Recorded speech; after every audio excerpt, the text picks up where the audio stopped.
October 11, 2009, after being unemployed for a darn good long time. I'm one of those blessed guys that overmarried. I've got a wonderful family, but I was losing everything. I lost real estate, holdings, things that I thought were important, 401ks, and I was angry. I was crying out to the Lord and just asking why. But more than anything, I was angry. I had been making crosses for several weeks out of driftwood.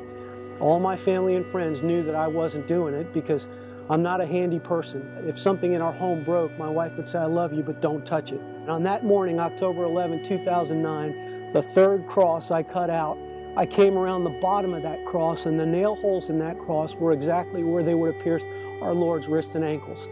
And it was literally as if God stopped the earth from spinning, and we had moments together that felt like an eternity of love.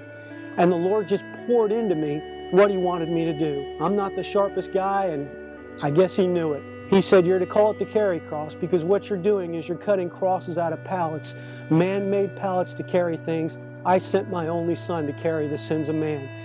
You're to do it from donated, discarded, abandoned wood, and ultimately, if you're busy enough, you're to do it with men and women that are struggling with drugs and alcohol, people that get out of jail and can't get a job, and no one will give them a second chance, and the Lord will give us chance after chance after chance.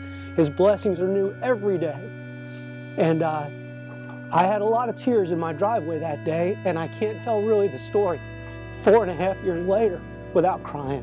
I got a call from Jim, and he said, "I've had a message from God." And I said, "Really?" I said, "If you'll take a cold shower and it'll go away." But turned out I was the fool. Many of the people that donate wood, we don't know how they find out about the Carry Cross.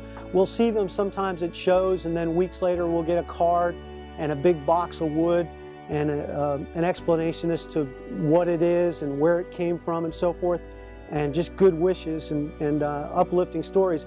8 out of 10 of the letters start out, or somewhere in the body of the letter it says, "Dear Carry Cross people, you have no idea."